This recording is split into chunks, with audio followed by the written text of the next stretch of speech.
नमस्कार। छुई बात प्रोग्राम में आपका स्वागत है और आज मेरे साथ हैं शहर के प्रख्यात डॉक्टर अजीत गैरोला। डॉक्टर अजीत गैरोला जी तंबाकू और नशे के खिलाफ लगातार अभियान विगत कई वर्षों से अभियान छेड़े हुए हैं और उनसे आज इसी संबंध में हम बात करेंगे। डॉक्टर साहब, आपका बहुत बहुत स्वागत है हमारे प्रोग्राम में।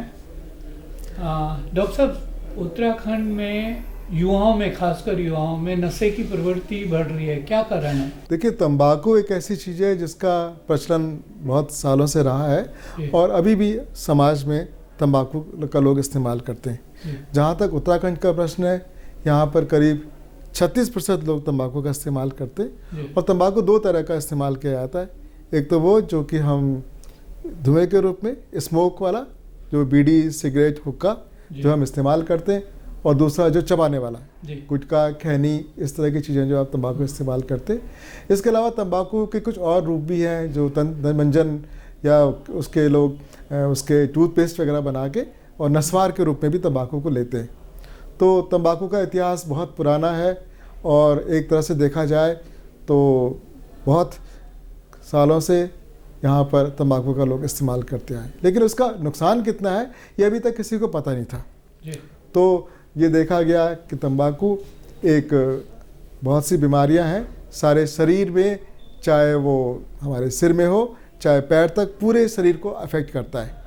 इससे आपको स्ट्रोक हो सकता है, आपके दिमाग में सूजन आ सकती है, आपके आँखों में मोतियाबिंद आ सकता है, साथ ही साथ आपको कैंसर, चाहे मुंह का कैंसर हो, चाहे गले का कैंसर हो, चाहे फेफड़ों का कैंसर आपको हो सकता है। इसके अलावा पेट का कैंसर और कई तरह के कैंसर हो सकते हैं। साथ ही हमारी धमनियाँ अवरोध हो जाती है और हार्ट अटैक और स्ट्रोक की संभावनाएं बढ़ जाती है।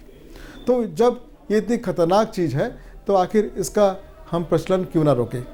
आप उत्तराखंड में हम देख रहे हैं कि आपने देखा होगा हर गाँव में, हर शहर में लोग आपको बीड़ियाँ पीते हुए नज़र आते हैं। हुक्का भी लोग घर में इस्तेमाल करते हैं और साथ साथ जो भी आदमी मिलेगा आपको वो चबाने वाला पान, तंबाकू लेके 23% लोग ऐसे हैं जो कि बीड़ी का इस्तेमाल कर रहे हैं। और दुख की बात यह है कि बच्चे भी, हमने स्कूल का एक सर्वे कराया था, खासकर टीनेजर्स जो कि स्कूल गोइंग बच्चे हैं, वो भी करीब 11% इसका इस्तेमाल कर रहे हैं। तो ये गंभीर समस्या है। जो अल्कोहल की समस्या है वो लेट एज में आती है, जो तंबाकू की समस्या आती है वो अर्ली एज में। आपको देखें कि बच्चा जब 10-11 साल का होता है तभी वो बीड़ी पीना या तंबाकू पीना सीख जाता है। खासकर गाँव में और पहाड़ों में ये चीज़ें बहुत कॉमन सी होती आ रही है। तो इसके लिए हमने बहुत दिनों से अभियान चलाया हुआ है। हम स्कूल कॉलेज में स्कूल हेल्थ की टीम के माध्यम से लोगों को बताते हैं कि तंबाकू के क्या क्या दुष्प्रभाव हैं और कैसे इसको छोड़ा जाए। इसके अलावा हम लोग अपने हर ज़िले में तंबाकू के क्लिनिक चलाते हैं, सेशन क्लिनिक, जहाँ पे हम लोगों को काउंसलिंग करते हैं और लोगों को बताते हैं कि तंबाकू का इस्तेमाल न किया जाए। इसके अलावा खुद में अपने लेवल पर और डॉक्टर्स, हम लोग जितने लोग आते हैं सबसे पहले हम उनसे यही पूछते हैं कि आप क्या स्मोक करते हैं कि नहीं। अगर आप स्मोकिंग करते हैं कि तुरंत छोड़ दीजिए, क्योंकि स्मोकिंग आपके लिए बहुत खतरनाक है। डॉक्टर साहब, एक बड़ी बात ये है कि जैसे आपने बोला कि मतलब टीनेजर भी हैं और एक सर्वे और आया है जो सरकार का, जो उत्तराखंड को लेकर ही है, जिसमें ये बताया गया है कि 15 से 24 साल तक के बच्चे लगभग 26% नशा करते हैं। और इसमें नशे में ड्रग्स भी शामिल हैं। तो आपको क्या लगता है कि क्या वजह होगी कि बड़ी संख्या में युवा ड्रग्स की ओर भी जाते हैं? मैं ये मानता हूँ कि तंबाकू और बीड़ी सिगरेट जो नशे की पहली सीढ़ी है। पहले आप सिर्फ तंबाकू पीते हैं, उसमें बीड़ी में डाल के, सिगरेट में डाल के, बाद में आप उसी सिगरेट में कुछ और चीज़ें, चरस या भांग या इस तरह की चीज़ें भी मिला के पीने लगते हैं। तो अगर आप तंबाकू पहली चीज़ है और उसके बाद आप नशे की तरफ धीरे धीरे प्रवृत्त होते हैं।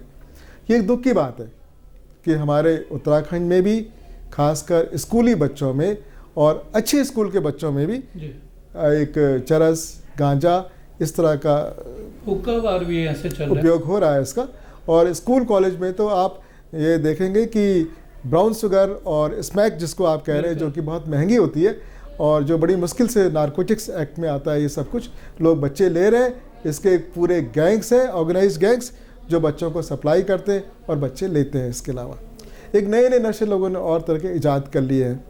कोई आयोडेक्स खा रहा है डबल रोटी में मिलाकर, कोई आयोडेक्स खा लेते हैं लोग, आयोडेक्स को डबल रोटी में मिला के खा लेते हैं। हाँ, एक वो जो वाइटनर आता है, क्योंकि वाइटनर तो गवर्नमेंट ने बैन लगा दिया, लेकिन फिर भी लोग वाइटनर का इसका इस्तेमाल करते। मैंने खुद एक बच्चे का पोस्टमार्टम किया था जिसकी जेब में मुझे वाइटनर की शीशी मिली थी। 11 साल का बच्चा था और माँ बाप का अकेला बच्चा था वो। तो ये चीज़ें सामने आ रही हैं। कौन सिखा रहा है? शायद उनके साथ के बच्चे ही। कौन सिखा रहा है? आसपास के बड़े लोग।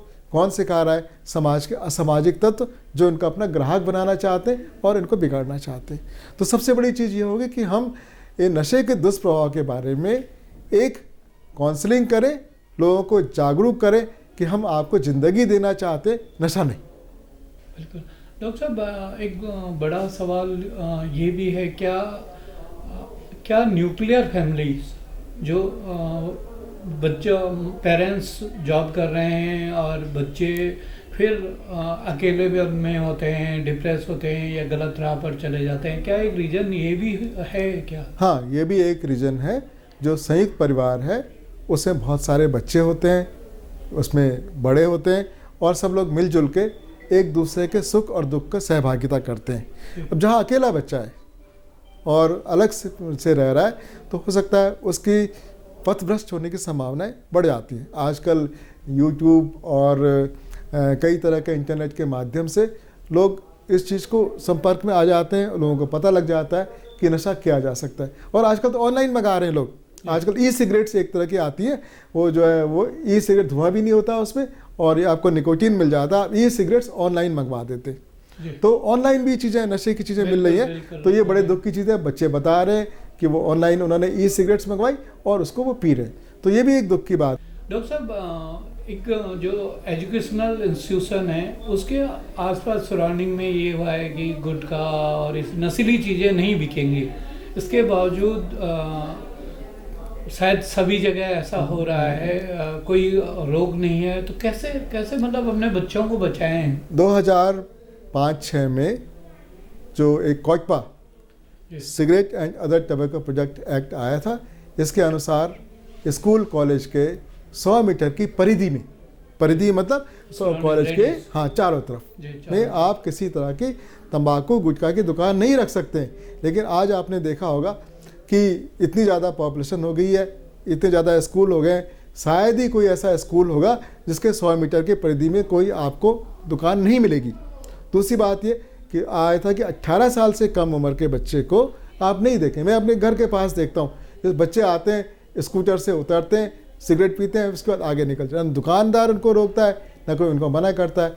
इसका मतलब ये है कि एक्ट, कानून तो बन गया लेकिन उसका इफेक्टिव इम्प्लीमेंटेशन और अवेयरनेस नहीं है। दूसरी चीज़ से भी लेते हैं आप। एक दिन एक बच्चा को मैंने कहा तो वो ही वाज स्मोकिंग, तो सिगरेट पी रहा था। तो मैंने उससे कहा कि क्यों पी रहे हैं आप सिगरेट, बच्चे हैं आप तो ही प्राउडली सेड, नहीं सर 18 का पूरा हो गया हूँ। तो उसे लगा कि 18 पूरा होने का मतलब, 18 पूरा होने के मतलब अब सिगरेट के दुष्प्रभाव नहीं होंगे और मुझे अधिकार मिल गया। जैसे वोटिंग राइट मिलता है 18 साल में, वैसे ही मुझे सिगरेट पीने का अधिकार मिल गया। लेकिन ऐसा है नहीं। तो ये एक नोशन है, ये एक गलत फहमी है जिसे भी दूर किया जाना चाहिए जरूर। तो डॉक्टर साहब, अवेयरनेस कैसे आएगी नशे के खिलाफ? क्या जो पुलिस कैंपेन कर रही है केवल वो सफिशिएंट है? नहीं, पुलिस नहीं, पुलिस कैंपेन कर रही है।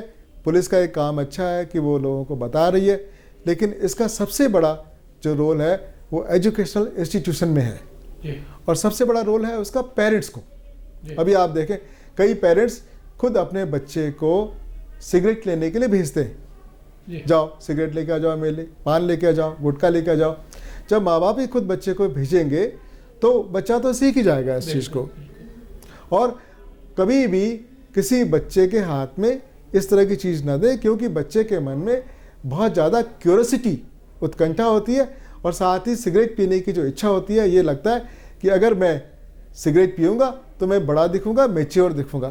तो एक भावना कि हाँ मैं आई कैन स्मोक, मैं धुएं उड़ा सकता हूँ, मैं छल्ले उड़ा सकता हूँ, मैं बड़ा हो गया हूँ। तो वो उत्कंठा जो आएगी वो बच्चे को सिगरेट पीने के लिए या तंबाकू के प्रोडक्ट के लिए प्रेरित करती है। तो बच्चे के हाथ में कभी न दे, बच्चे से कभी ना मंगाए। अगर बच्चा जिसे कॉमनली घर में कहते हैं हुक्का बेरा भर के लाओ, दादाजी कहते हैं पोते से हुक्का भर के लाओ, कभी मत कहें इस चीज़ को। कभी भी बच्चे अगर पी रहे हैं तो उनको रोकें, इससे पहले उनको दुष्प्रभाव बताएं, और वो पी रहे हैं तो उसको मना करें कि आप सिगरेट का इस्तेमाल मत करें, आने वाले समय में आपको इससे कैंसर और कई तरह की बीमारियां हो सकती हैं।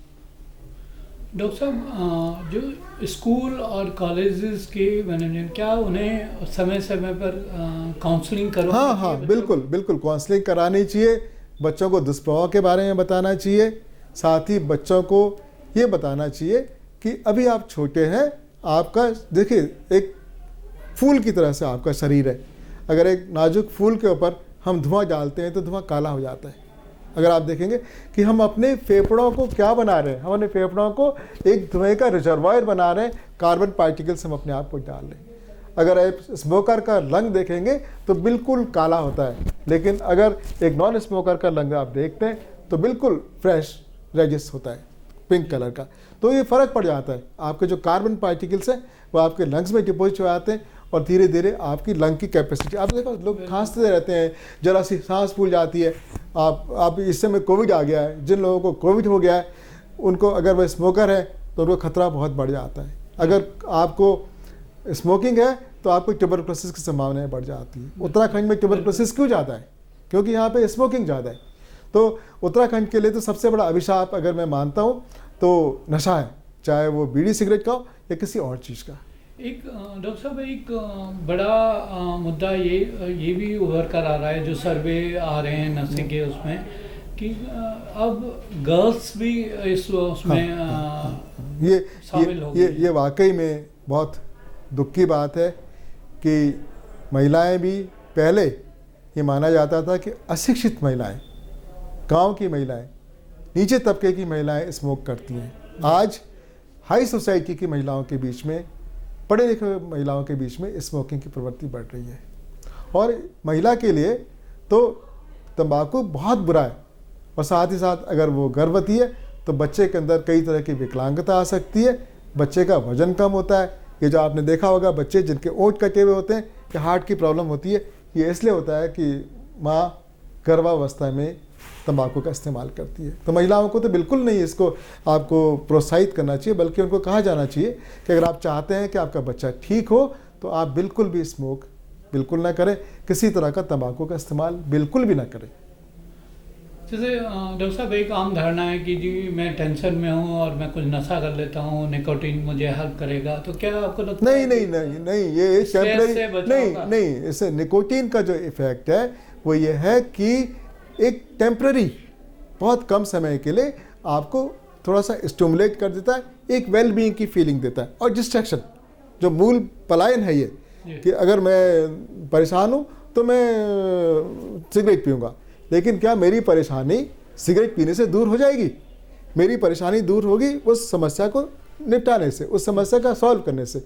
अगर मेरी कोई व्यक्तिगत समस्या, तो सिगरेट से वो आप एक तरह से थोड़ी देर के लिए ख़त्म हो जाती है, डिफर हो जाती है, लेकिन समस्या तो वहीं रहती है। तो समस्या का हल ढूंढिए सिगरेट में नहीं, उस समस्या के मूल भाव में जाके।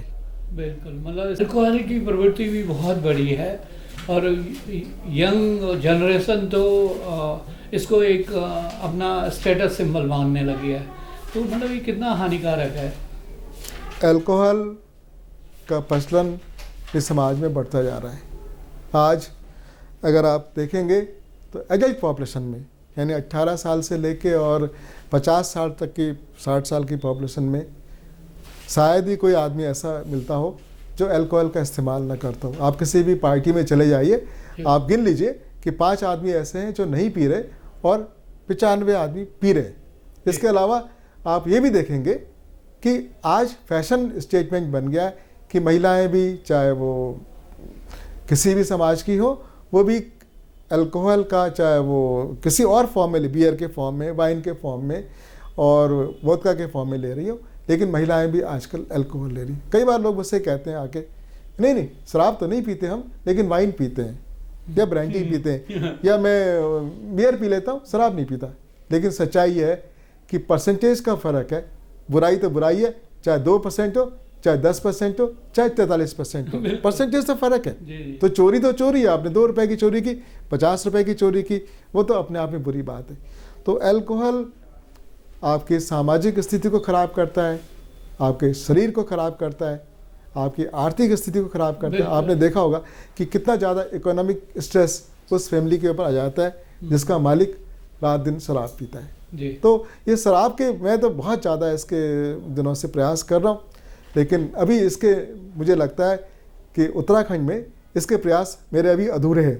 तंबाकू में थोड़ी बहुत सफलता मिली है, लेकिन शराब में मुझे अभी बिल्कुल भी सफलता नहीं मिली, क्योंकि कन्विंस करना बहुत मुश्किल होता है लोगों को कि वह शराब छोड़ें। तो छुड़ाना भी मुश्किल है। जो अल्कोहलिक एक बार हो गया उसको लगता है कि इसके बिना तो गुजारा होगा ही नहीं।